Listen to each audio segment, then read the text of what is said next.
Hello student. तो आप लोग पढ़ रहे थे क्लास ट्वेल्थ की फ़िज़िक्स में आप लोगों ने पढ़ा था कूलाम का नियम। ठीक, इससे पहले जो है हमने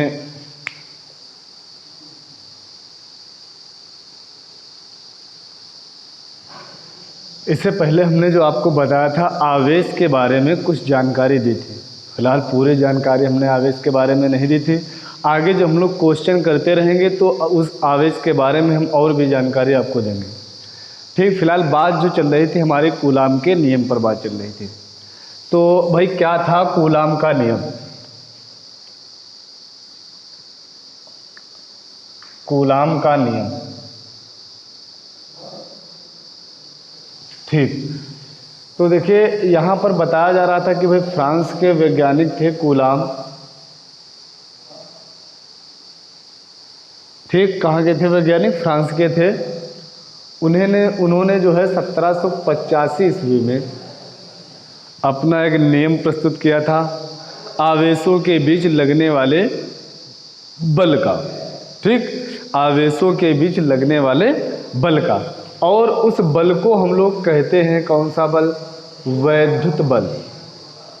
उस बल को हम लोग कौन सा बल कहते हैं? वैद्युत बल। ठीक, और ये जो वैद्युत बल लगता है इन आवेशों के बीच, देखिए हमने इससे पहले आपको बताया था कि यदि समान आवेश होते हैं, प्लस प्लस के चार्ज होंगे, दोनों समान आवेश होंगे, तो उनके बीच जो बल लगेगा वो प्रतिकर्षण का होगा। और जो समान, चाहे वो प्लस प्लस के हों और चाहे माइनस माइनस के हों, तो उन दोनों के बीच जो बल लगेगा वो प्रतिकर्षण का होगा। और यदि असमान आवेश होंगे, प्लस माइनस माइनस प्लस के होंगे, तो उनके बीच जो बल लगेगा वो कैसा होगा? आकर्षण का बल होगा। और ये प्रतिकर्षण बल और आकर्षण बल दोनों जो बल होते हैं, इन बलों को हम कहते क्या हैं? वैद्युत बल। इन बलों को हम लोग क्या कह देते हैं? वैद्युत बल कहते हैं। तो फिलहाल इतनी बात सभी लोगों के समझ में आई थी। देखिए यही बताया जा रहा था, इस वैद्युत बल के बारे में ही बताया है किसने? कूलाम ने।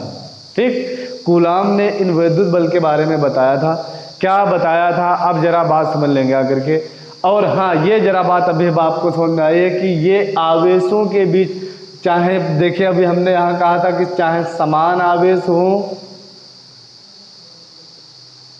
तब भी एक प्रकार का बल काम करेगा जिसको प्रतिकर्षण बल कहेंगे, और यदि असमान आवेश होंगे तो उनके बीच जो बल लगेगा वो कैसा होगा? आकर्षण का होगा। तो बात यहाँ पर ये बात समझ में आ गई कि वैद्युत बल जो लगता है किसके बीच? आवेशों के बीच वैद्युत बल लगता है। तो वैज्ञानिक कूलाम ने आवेशों के बीच लगने वाले वैद्युत बल का अनुभव किया। ठीक, और निष्कर्ष दिया क्या? देखिए इन्होंने बताया, ठीक, इन्होंने बताया इस इलेक्ट्रिक फोर्स वैद्युत बल के बारे में बताया। कहा कि ये जो लगने वाला वैद्युत बल होता है उन आवेशों के गुणनफल के समानुपाती होता है। ठीक, मान लिया एक आवेश हमारा ये Q1 हो गया, दूसरा आवेश हो गया Q2, इन दोनों के बीच की दूरी हमने ले ली थी R। तो कहा जा रहा था कि ये जो वैद्युत बल होता है इन दोनों आवेशों के गुणनफल के समानुपाती होता है। इसको हमने लिया था क्या? Equation number first. अब देखिए फिर बताया गया था कि ये जो बल होता है वैद्युत बल, इनके बीच की दूरी के वर्ग के व्युत्क्रमानुपाती होता है। वैद्युत बल इन दोनों आवेशों के बीच की दूरी के वर्ग के व्युत्क्रमानुपाती होता है। ठीक, अब देखिए हम लोगों ने क्या किया था, जब इनको एक साथ लिखा था आकर के, तो हमने लिख लिया था क्या? इलेक्ट्रिक फोर्स समानुपाती था किसके? Q1 इंटू Q2 अपान में क्या हो गया था? R²। इतनी बात फिलहाल सभी लोगों के समझ में आ गई थी। देखिए अब हम लोग करते क्या हैं, जब यहाँ पर हम लोग ये समानुपात का चिन्ह हटाएंगे, जब यहाँ पर हम लोग क्या करेंगे? समानुपात का चिन्ह हटाएंगे तो इसकी जगह पर एक नेतांक लगा देंगे, जिसे हम लोग क्या कहेंगे, अनुक्रमानुपाती नेतांक। ठीक, जरा देखिए भाई, हमने क्या कहा, F E is equal to, ठीक, क्या कहा, F E is equal to, यानी हमने समानुपात का चिन्ह हटाया, इज इक्वल टू लगाया और इसकी जगह पर हमने क्या लिख लिया, करके स्मॉल के लिख लिया। इसकी जगह पर हमने क्या लिख लिया, स्मॉल के लिख लिया। और ये क्या हो गया, Q1 into Q2 upon R square. क्या हो गया, Q1 इंटू Q2 अपान क्या हो गया, आर स्क्वायर हो गया। अब हमने यहाँ पर भाई जो ये K लगाया था, ये जो K लगाया, इस K को हम लोग क्या कह लेते हैं, अनुक्रमानुपाती नेतांक, अनुक्रमानुपाती नियतांक। ठीक, क्या कहा हमने, जहां पर ये K क्या हो गया हमारा, अनुक्रमानुपाती नेतांक हो गया। देखिए भाई, अब हम लोग करते क्या है, ये जो K अनुक्रमानुपाती नेतांक हमने लगा लिया है, इसका जो मान होता है प्रयोगों द्वारा, इसका मान जो निकाला गया है, इस K का मान जो होता है अनुक्रमानुपाती नेतांक का 9 इंटू 10⁹। ठीक, 9 इंटू 10⁹। मात्रक अगर इसकी बात करें तो न्यूटन मीटर स्क्वायर प्रति coulomb square, newton metre square प्रति कूलाम स्क्वायर। ठीक, अच्छा ये बात तो हमें पता चल गई। इसको हम लोग लिखते क्या है, जरा ये भी बात समझ लीजिएगा भाई, इसको हम लोग लिखते क्या है, ये जो K है, इस K को हम लोग लिख सकते हैं, ध्यान दीजिएगा भाई, इस K को हम लोग लिख सकते हैं F इज इक्वल टू, इस K का मान निश्चित करके लिख लेते हैं, आकर के कितना, 1/4 पाई एप्सिलॉन 0। इसको चाहे हम लोग एप्सिलॉन 0 कहें या एप्सिलॉन नॉट भी कह सकते हैं।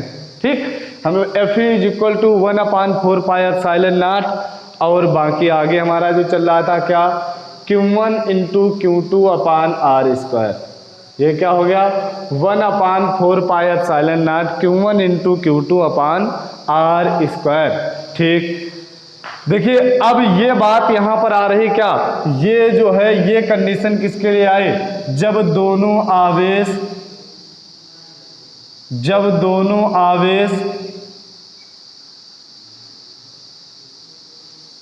जब क्या बताया, दोनों आवेश निर्वात में स्थित हों। क्या कहा हमने, कि जब दोनों आवेश निर्वात में स्थित हों तो उस कंडीशन के लिए हमारा उन दोनों आवेशों के बीच लगने वाला विद्युत बल निकल कर आया कितना, 1/4 pi epsilon not Q1 Q2 upon R square. ठीक, इतनी बात भाई सभी लोगों के समझ आ गई। अब देखिए दूसरी कंडीशन यहाँ पर लेते हैं कि जब क्या कर दिया जाए, इन दोनों आवेशों को कोई K परावैद्युतांक वाले माध्यम में रख दिया जाए। क्या कहा हमने, कि जब दोनों आवेशों को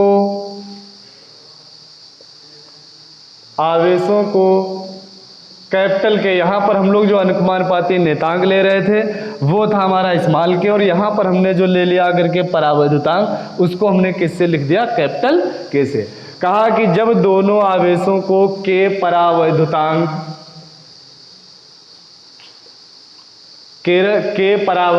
वाले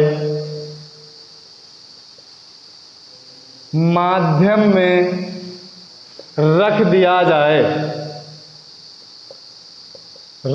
जाए तो अच्छा, फिर देखेंगे आकर के तब लगने वाला विद्युत बल कितना होगा।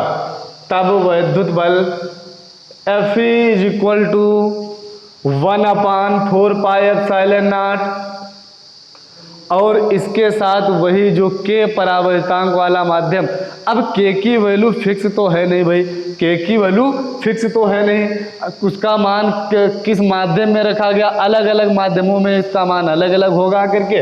तो हमने यहाँ पर क्या लिख लिया करके, K और Q1 into Q2 upon R square. तो ये हो गया जब अलग अलग माध्यमों में रख दिया जाए। बात एक यार ये समझ में आ रही होगी भाई कि जब निर्वात की स्थिति थी तो वहां पर K एब्सेंट था। K एब्सेंट था इसका मतलब क्या, उसके साथ इनटू में 1 लिखा हुआ था। तो एक बात ये कंफर्म हुई आकर के क्या, कि निर्वात के लिए परावैद्युतांक कितना होता है, K इज इक्वल टू कितना होता है, 1 होता है।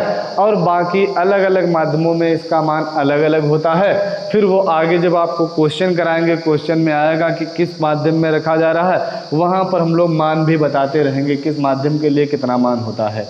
ठीक, तो बात सभी को कूलाम के नियम की बात सभी लोगों को अच्छी तरीके से समझ में आ गई होगी। ठीक, अब जरा जो है हम लोग आगे बढ़ेंगे। ये बात किसकी थी, कूलाम में जो हमारा दिया था कौन सा, वैद्युत बल। ठीक, वैद्युत बल के बारे में हम लोगों ने बात कर ली है। ठीक, आगे भाई बढ़ते हैं। अब जरा सुनिएगा, देखिए भाई,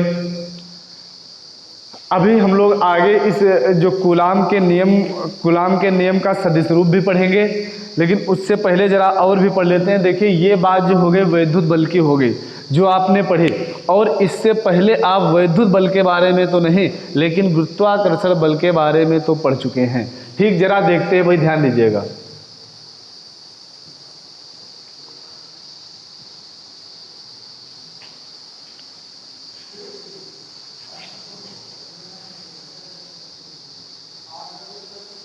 ठीक, इससे पहले आप जो है गुरुत्वाकर्षण बल के बारे में पढ़ चुके हैं। तो जरा हम अब ये समझ लेते हैं कि वैद्युत बल और गुरुत्वाकर्षण बल में अंतर फिर क्या रहता है भाई। वैद्युत बल और गुरुत्वाकर्षण बल में अंतर क्या रहता है, फिर जो हम लोगों ने कूलाम का नियम पढ़ा है उसका सदिश रूप भी पढ़ेंगे आगे। ठीक, चलिए फिलहाल अब हम यहाँ पर देखते हैं क्या वैद्युत बल और गुरुत्वाकर्षण बल की जो है हम लोग क्या करते हैं, तुलना करते हैं। ठीक, हमने लिखा क्या भाई, वैद्युत बल और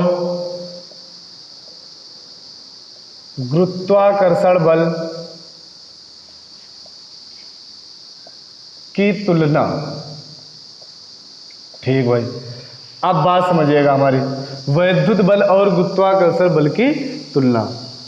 अच्छा, अब देखिएगा भाई, वैद्युत बल हमें अभी पता चल गया था किसके बीच लग रहा था, आवेशों के बीच लग रहा था। आवेशों के बीच लगने वाला जो बल होता है उसको हम लोग कहते हैं क्या, वैद्युत बल। ठीक, देखिए हमने कहा कि जो वैद्युत बल लगता है ये आवेशों के बीच लगता है, आवेशों के बीच। और इसका फार्मूला अभी बताया गया था आपको, क्या होता है, 1/4πε0 Q1 × Q2/r²। यही था फार्मूला। ये आवेशों के बीच लगता है। ठीक, जबकि अगर गुरुत्वाकर्षण बल की बात की जाए भाई, गुरुत्वाकर्षण बल की बात की जाए तो ये जो लगता है द्रव्यमानों के बीच लगता है, द्रव्यमानों के बीच लगता है। गुरुत्वाकर्षण बल जो होता है वो किसके बीच लगता है, द्रव्यमानों के बीच लगता है। पढ़ा होगा, क्लास 9th में पढ़ा होगा आप लोगों ने, दो द्रव्यमान, दो पिंड लिए गए थे जिनके द्रव्यमान माने गए थे कौन से, m1 और m2। उनके बीच की दूरी कुछ मान ली गई थी, मान लिया r दूरी ही थी। कहा गया था कि इन दोनों बलों के बीच, इन दोनों द्रव्यमानों के बीच एक बल काम करता है जिसको हम लोग क्या कह लेते हैं, गुरुत्वाकर्षण बल कहते हैं। याद रखेंगे जरा, देखिए भाई, तो ये द्रव्यमानों के बीच लगता है और इसका फार्मूला क्या निकल कर आया था, इसका फार्मूला था 1/नहीं था भाई, Gm1m2/r²।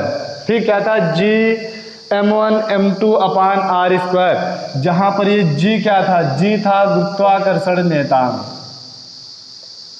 गुरुत्वाकर्षण नियतांक।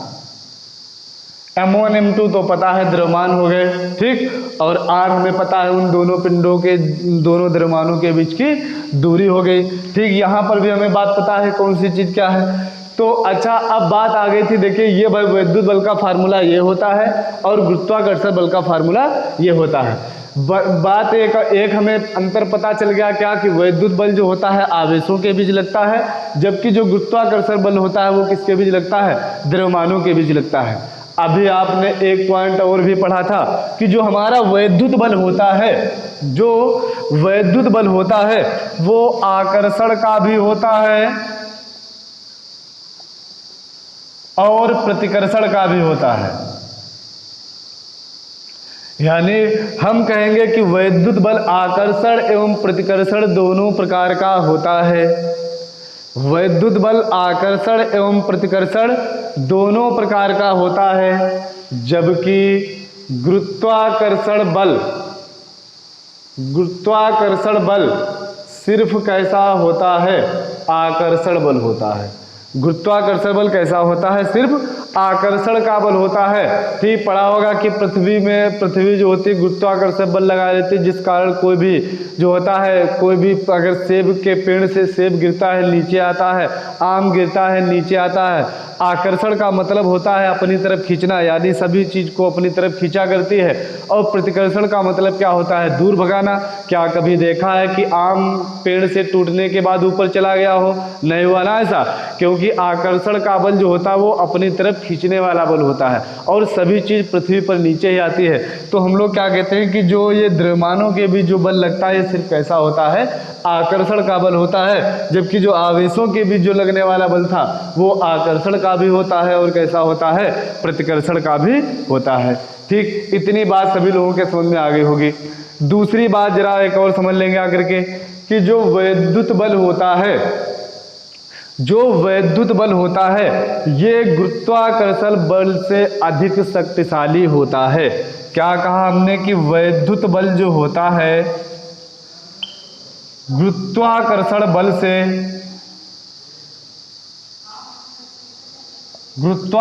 बल से अधिक शक्तिशाली होता है।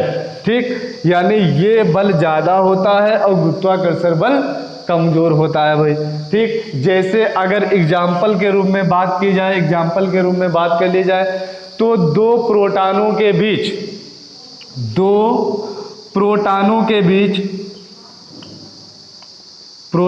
बीच लगने वाला वैद्युत बल गुरुत्वाकर्षण बल से 10 की पावर 36 गुना अधिक होता है।